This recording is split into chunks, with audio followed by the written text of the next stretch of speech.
Olá pessoal, vamos dar continuidade aqui à nossa aula, tá? Lembrando que nós vamos dar continuidade ao vídeo 24, né, parte 2, onde nós estávamos falando de autovalores e autovetores.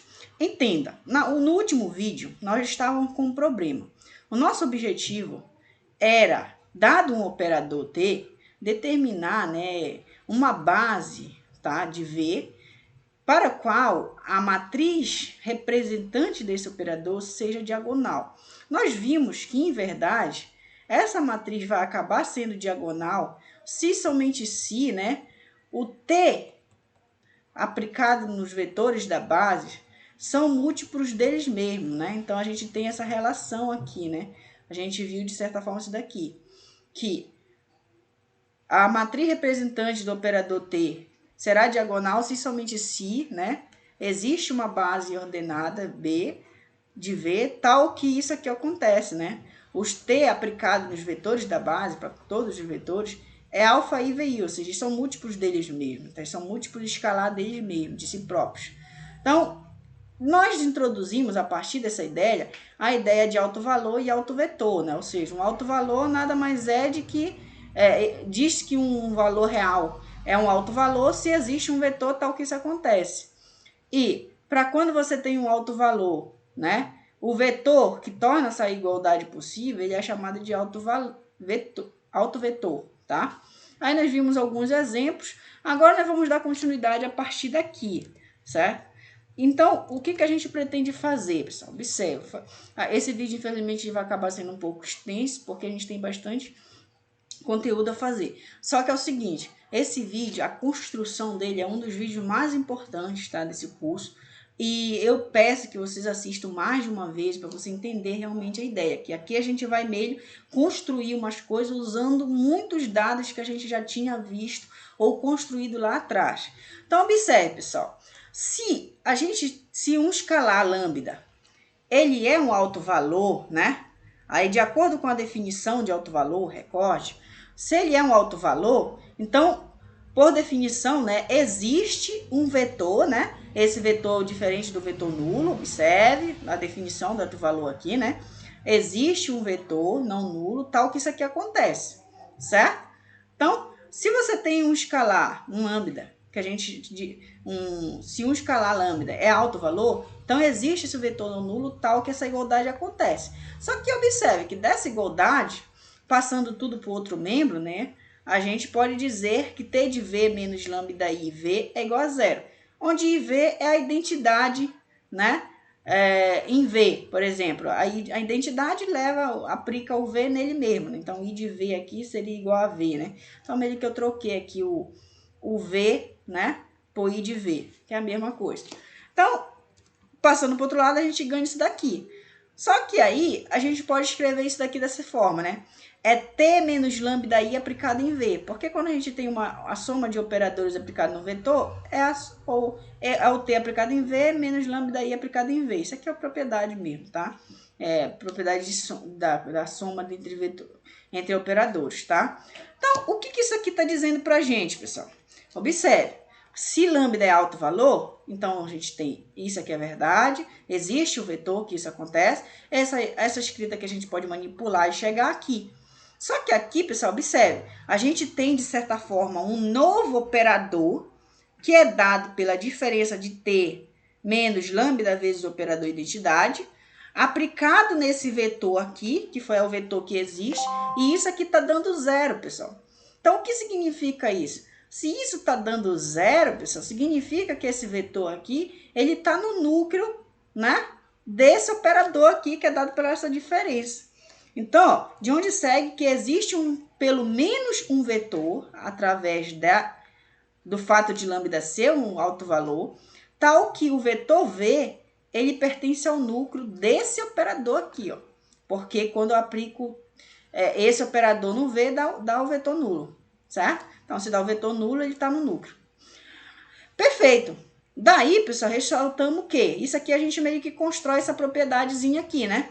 Que lambda é um alto valor de T, observe que isso aqui decorreu daqui, do fato de lambda ser alto valor de T. Ele é alto valor de T se somente se T menos lambda I aplicado em V é zero, certo? A gente ganha isso daqui. Agora vamos à construção de um espaço que a gente vai chamar de espaço característico. Então, ó, se você tem...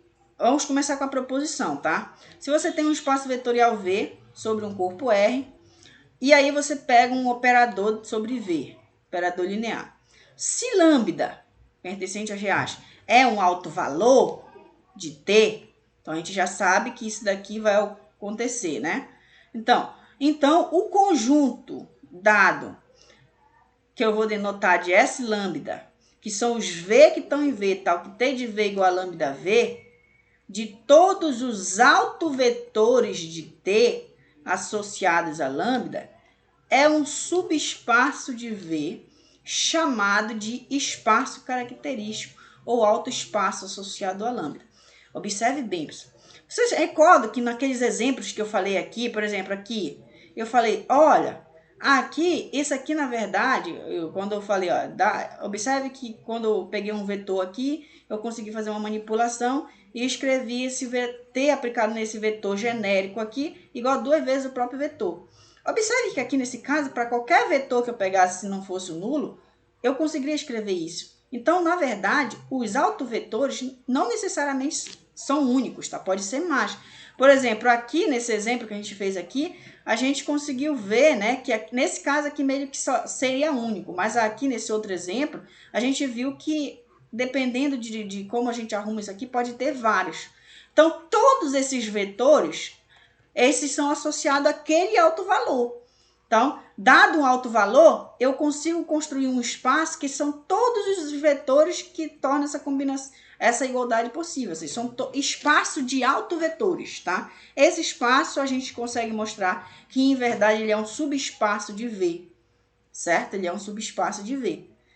E aí, tu prova isso. Para ser subespaço, que precisa verificar, pessoal? Primeiro, se lambda é um alto valor de T e a gente tem esse conjunto aqui é dado dessa forma, então, primeiro, a gente tem que verificar que esse conjunto aqui ele é não vazio. Mas ele é não vazio. Por quê? O vetor nulo está nele, né? Porque quando eu calculo o T do vetor nulo, isso aqui pela própria... Isso aqui é o vetor, tá? Não é o zero mesmo. É o vetor. Só que pela própria definição de T ser linear, então o T calculado no vetor nulo dá o próprio vetor nulo. Só que o vetor nulo eu posso escrever como se fosse um lambda vezes o próprio vetor nulo, né? Ainda vai dar o vetor nulo. Então, observe, T do vetor nulo é lambda vezes o vetor nulo. Então, isso aqui está dando a propriedade de estar aqui, né? T de V igual a lambda V. Então, logo, o vetor nulo está no espaço. Logo, a gente diz que ele é não vazio, né? Ou seja, o vetor nulo está no espaço. Agora, para verificar que realmente ele é um subespaço, então a gente precisa verificar o quê? Que dado dois vetores aqui, a soma tá, né? E que dado um vetor e mais uma constante, então essa constante vezes o vetor tá. Mas para estar no espaço, a gente tem que verificar justamente isso daqui, que o T aplicado nele dá lambda vezes o vetor. Então, quando eu aplicar na soma, né, de V1 para o V2, aí pela propriedade da linearidade da T, é T de V1 mais T de V2.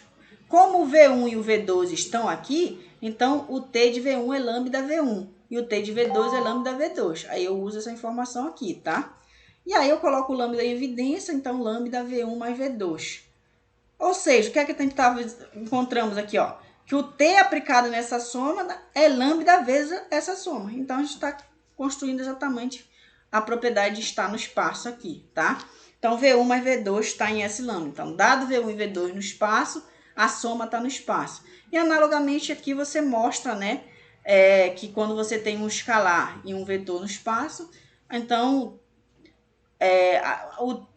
o CV1 está no espaço, né? Porque quando tu calcula o T de CV1, linearidade da T, então o C sai para fora, fica só TV1.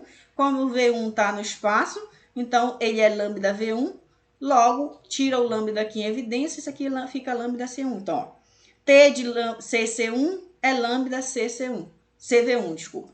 Então, a gente está escrevendo ele nesse formato. Logo, CV1 está no espaço. E, portanto, esse S lambda é um subespaço, certo? E a dimensão, pessoal, desse espaço, S lambda, quando finita, ela é chamada de multiplicidade geométrica de lambda.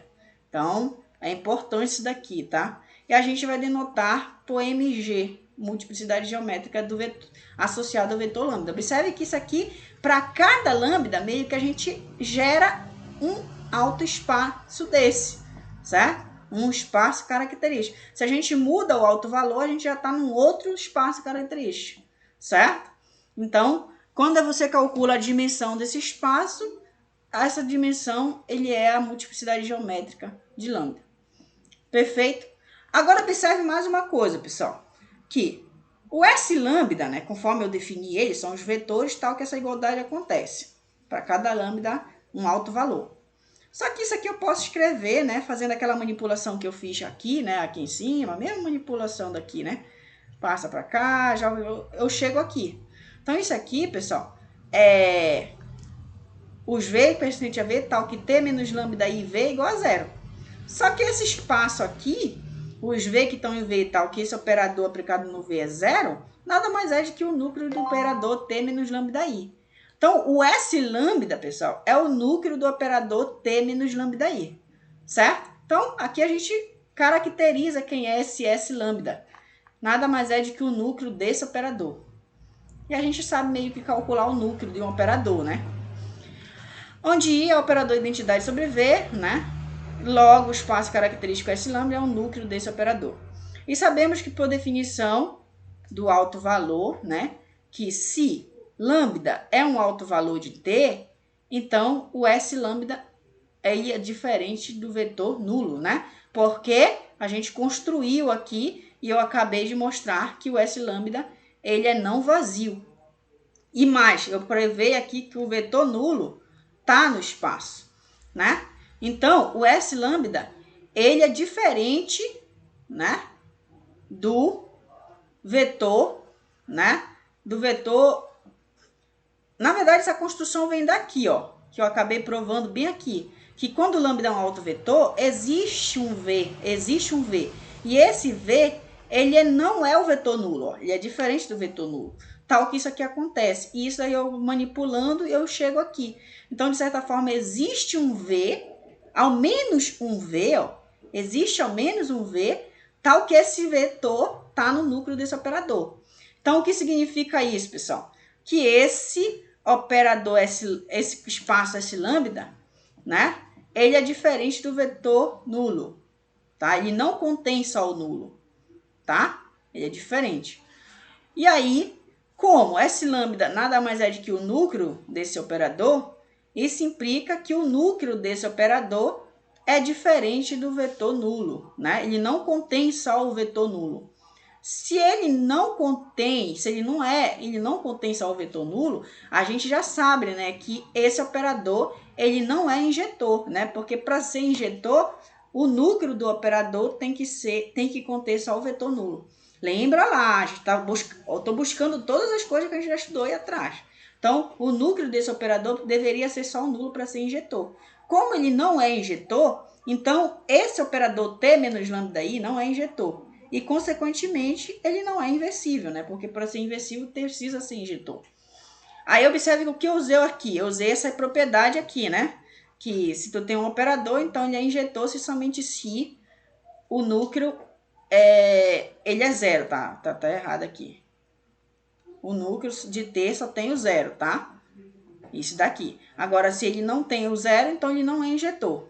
E aí eu usei também isso daqui, né? Para afirmar que ele não é inversível. Porque ele é inversível se somente se ele é injetivo e sobrejetivo. Então, como aqui ele não é injetivo, então ele não é inversível. Certo? Perfeito, pessoal. Observe que a gente construiu. O S lambda,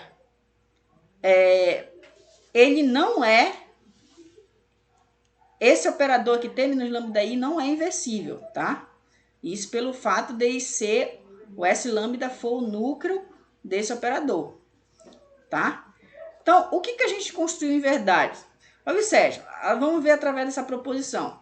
Que se V é um espaço vetorial sobre R e T um operador linear sobre V, um escalar lambda pertencente aos reais é um alto valor de T se somente se o T menos lambda I é singular, tá?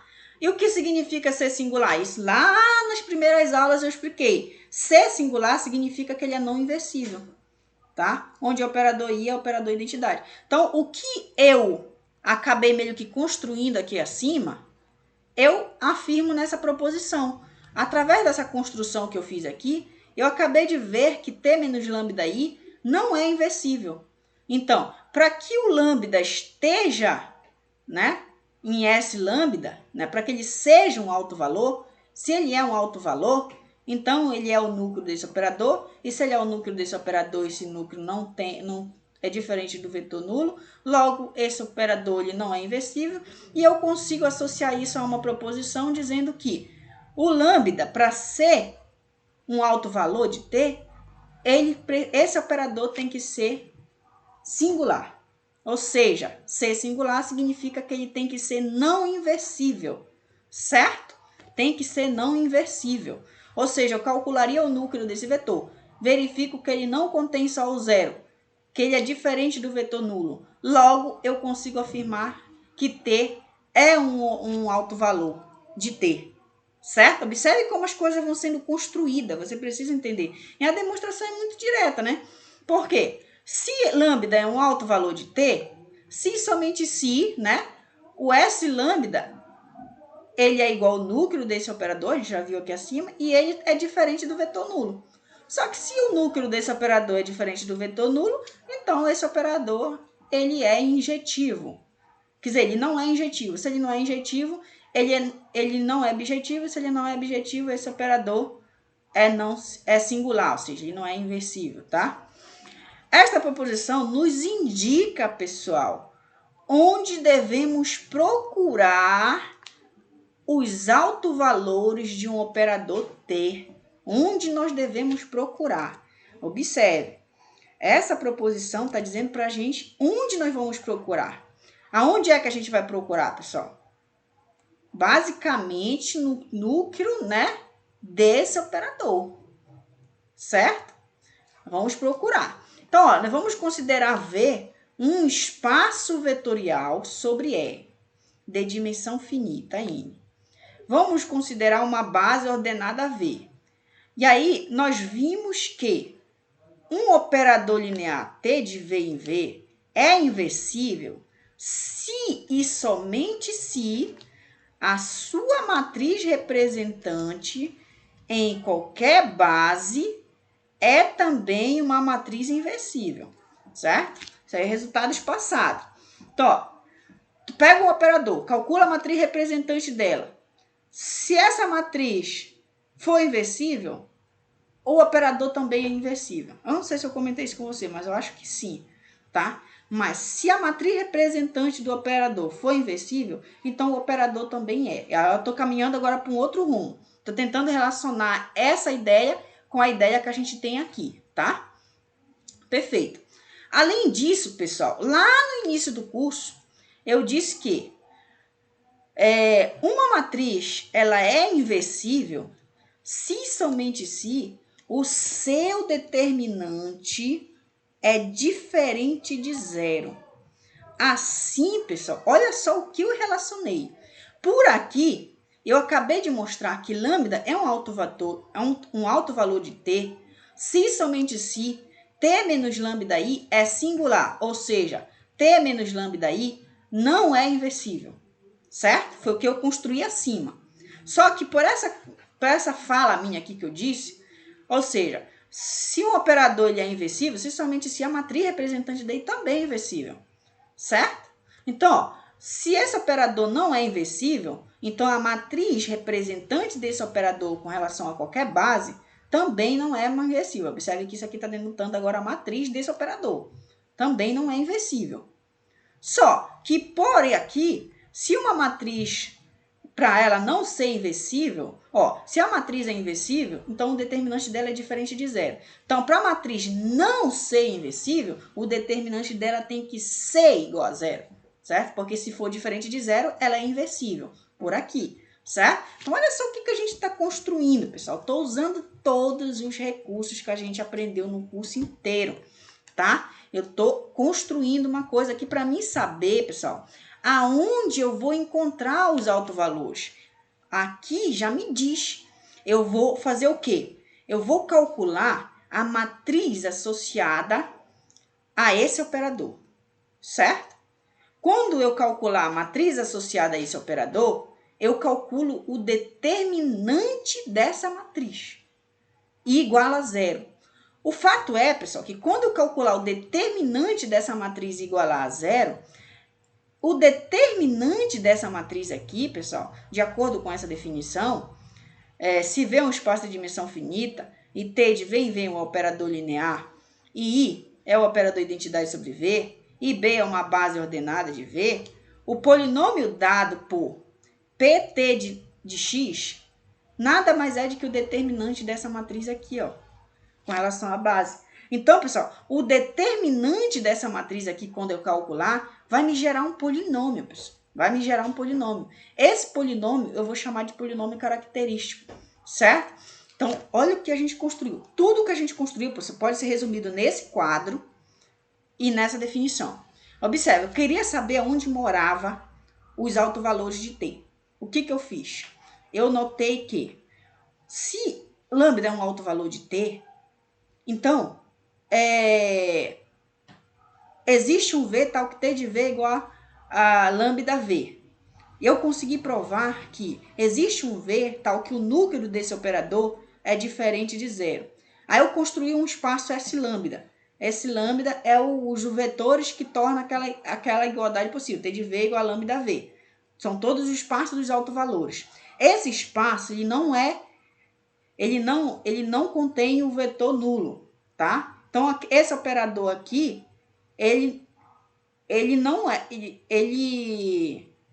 o núcleo desse operador, ele não tem somente o vetor nulo. Logo, ele não é inversível. Esse operador, ele não é injetivo, logo ele não é inversível.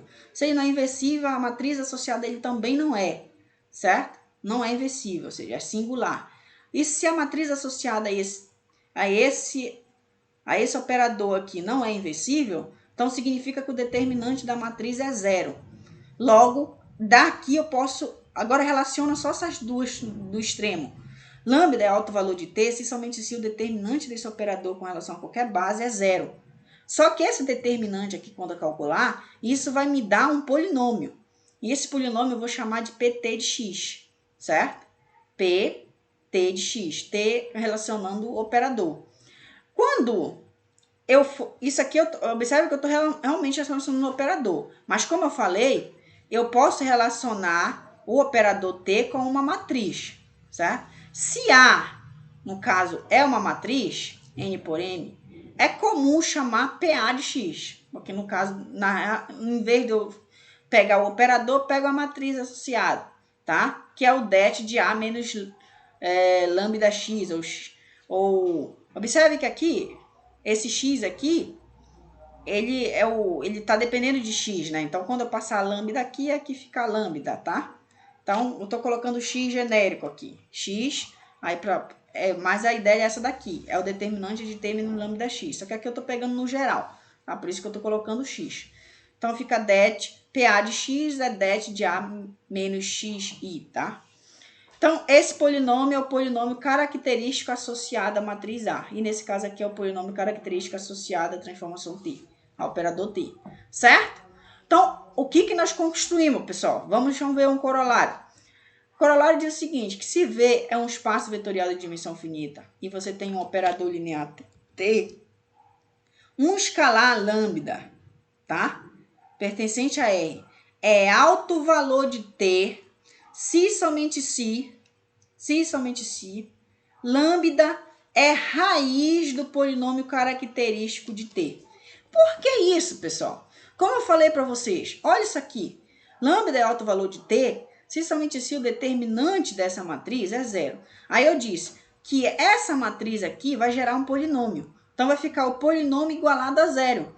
Então, observe, você vai ter lambda é alto valor de T, se somente se o polinômio igualado a zero, se somente se você tem um polinômio, que imagine que esse polinômio fosse um polinômio de segundo grau, lambda quadrado menos 2 lambda mais 4, por exemplo, igual a zero.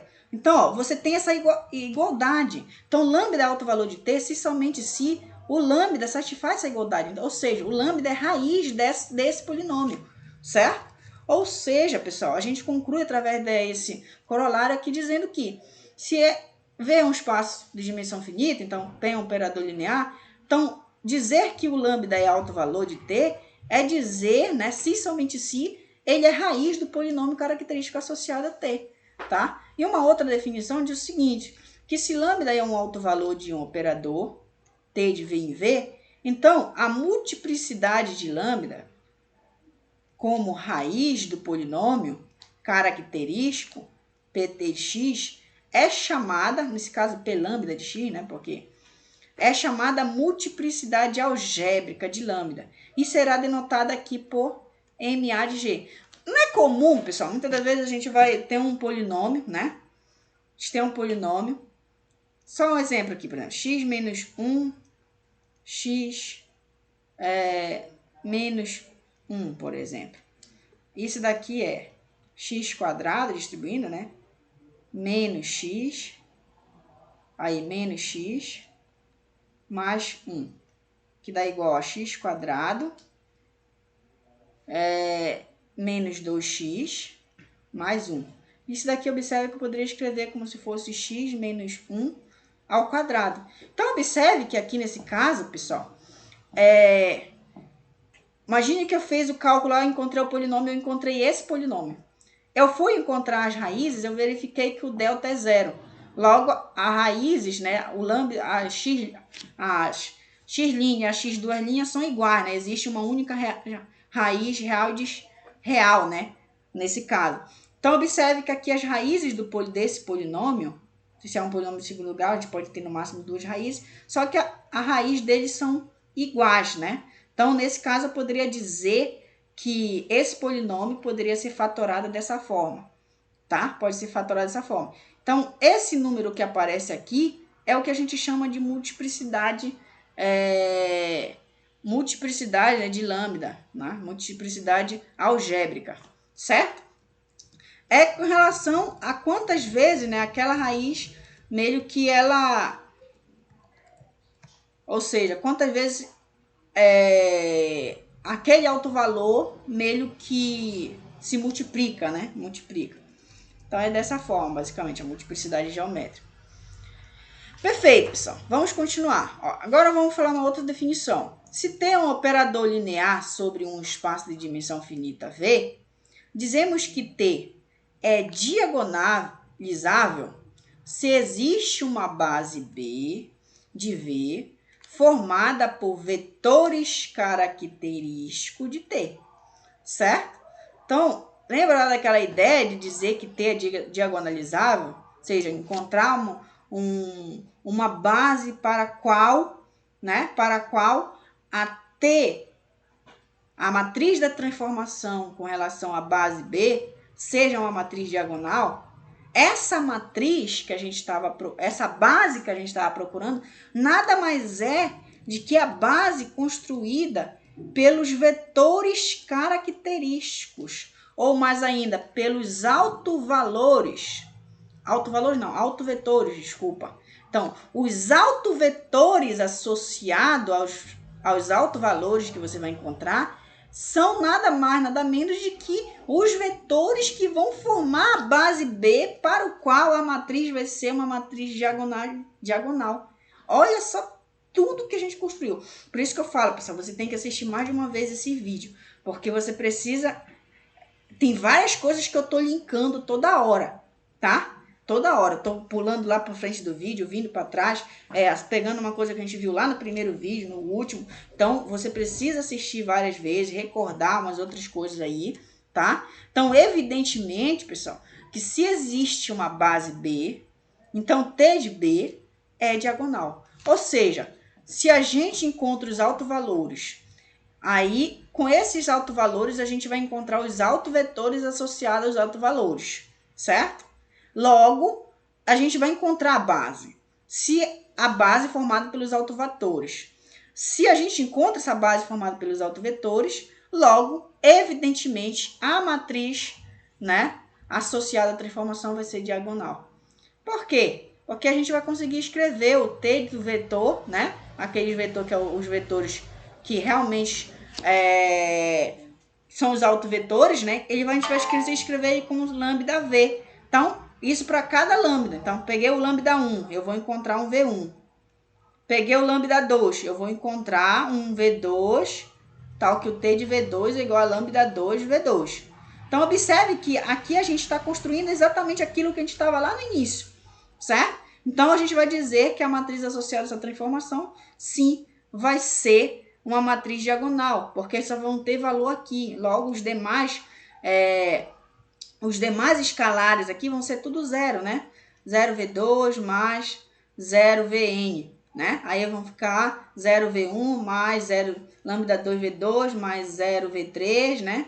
Mas vai embora 0Vn, certo? E aí a gente vai formar uma matriz que vai ser exatamente a matriz diagonal. Perfeito? Então, vamos continuar aqui com um teorema que, só para a gente finalizar, eu acho que o vídeo já está um pouco longo.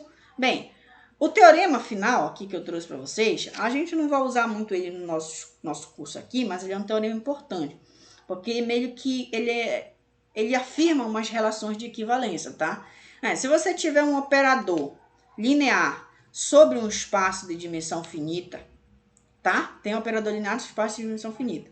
E esse operador, né, ele vai admitir, por exemplo, lambda 1, lambda 2, até o lambda t autovalores distintos. Então, imagine que ele tem t autovalores distintos. Então, as seguintes afirmações são equivalentes. Se t é diagonalizável, ou seja, se existe uma base tal que a matriz associada a essa base é uma matriz diagonal, então se t é diagonalizável, então isso meio que implica dizer que a dimensão do espaço V é dado pela soma da dimensão dos S lambda I com I variando de 0 a t. Então, para cada alto valor, a gente vai encontrar um alto espaço, certo? Por exemplo, se o lambda é 1, lambda 1, S lambda 2, vai embora, S lambda T, certo? S lambda T. A gente vai ter T alto espaços. Esses espaços vão ter dimensão. Imagina que a dimensão de V seja 10, né? Aí, por exemplo, esse daqui tem a dimensão desse é 2, a dimensão desse é 1, a dimensão desse é 0. Aí vai ter as margens que vão aqui. Eu só sei que quando eu somar a dimensão de todos esses daqui, vai ter que dar a dimensão do V. Certo? É isso que está dizendo. Além disso, por exemplo, o I implica em 2I, né? São equivalentes, um implica na outra. E, por exemplo, daqui poderia implicar que o polinômio característico de T, na verdade, eu posso decompor ele dessa forma. PT de x é x menos lambda 1 elevado a alfa 1, x menos lambda 2 elevado a alfa 2, vezes x menos lambda t elevado a alfa t, tá? Esse alfa 1, alfa 2, alfa t, nada mais são do que as multiplicidades algébricas, né? Do vetor do alto valor lambda 1, multiplicidade algébrica do alto valor lambda 2, multiplicidade algébrica do alto valor lambda t, tá? E nesse caso, pessoal, a multiplicidade algébrica do lambda i vai ser igual à multiplicidade geométrica. Ou seja, o que está dizendo aqui, pessoal? Que se a dimensão do autovetor associado a lambda 1, por exemplo, pega o lambda 1. Então, a dimensão de S lambda 1, que quem nada mais é de que a multiplicidade, né? É a multiplicidade geométrica, é a dimensão do autoespaço. Então, por exemplo, se essa dimensão for 1, então necessariamente a multiplicidade geométrica, a multiplicidade algébrica de lambda 1 também vai ser 1. Só quem é a multiplicidade algébrica? Nada mais é de que esse alfa 1 aqui que você vai encontrar. Então, significa que aqui a gente só vai ter multiplicidade para lambda 1 uma vez, tá? Se fosse 2, então significa que é como se a gente tivesse duas vezes a raiz lambda 1 se repetindo no autovetor, certo? Quando a gente vai conseguir escrever o autovetor dessa forma, o polinômio característico dessa forma, certo? Perfeito, pessoal. Então, com esses resultados todos em mente, vamos colocar em prática. Então, o primeiro exercício diz que é para a gente determinar um polinômio característico, tá? Dos seguintes operadores lineares e encontrar uma base B para o qual os operadores são diagonal. Então, ó, o primeiro, letra A, estou pegando o operador do R2, definido sobre R2, dá o operador nulo, tá? Então, o que a gente viu, pessoal? Que a gente precisa calcular o determinante da matriz T menos lambda I. Então, ó, quando eu faço T menos lambda I, nada mais é de que a matriz associada ao sistema, tá? Então, na primeira entrada aqui, observe, é o zero, né? Então, é como se fosse o zero no x, zero no y. Então, estou pegando a base canônica, né? Estou pensando na base canônica.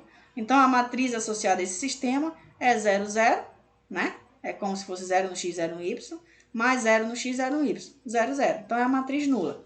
Menos lambda vezes a matriz identidade da R2, né? Matriz identidade da R2. Quando eu faço essa diferença aqui, ó, aqui não vai interferir, né? Só vai ficar menos lambda, menos lambda. Agora eu calculo a matriz, né? O polinômio, né? Que nada mais é do que o determinante dessa matriz. Então, o PT lambda nada mais é do que o determinante dessa matriz, que a gente viu lá. E quem é o determinante dessa matriz, pessoal? É esse vezes esse, menos esse vezes esse. Então, vai ficar menos lambda vezes menos lambda, que vai dar lambda ao quadrado. Então, tá aqui o polinômio associado à matriz. Na prática, é muito mais fácil, pessoal. Então, encontramos o polinômio, né? Quando a gente iguala esse polinômio a zero, aí a gente tem as raízes, né? Temos que as raízes desse polinômio são os autovalores, isto é, os lambdas real, tal que o PT de lambda é zero, isto é, o lambda quadrado é zero. Agora, se lambda quadrado é zero, então isso, a gente conclui que o lambda é zero, né? Para subtrair da raiz quadrada, o lambda é zero. Então, lambda zero é um alto valor de T, tá? Assim que a gente encontra os autovalores. E agora, com esse alto valor, a gente vai encontrar o autovetor. Como a gente vai fazer isso, pessoal?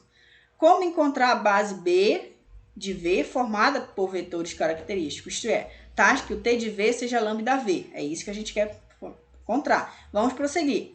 Vamos prosseguir da seguinte maneira. Bem, se V pertencente ao R2, nas componentes x e y, é tal que isso daqui acontece, então, T menos lambda I de V, né, é zero. Fazendo aquilo que a gente já fez várias vezes aqui. Então, isso daqui me diz, pessoal, né, isso daqui me diz que, de certa forma, o que é que está acontecendo? Quando eu fizer T menos lambda I, nada mais é de que essa matriz aqui. Então, o que eu estou dizendo é o seguinte, que eu vou pegar a T de lambda I e vou me aplicar no vetor V, tá? Vou pegar no vetor V. É isso.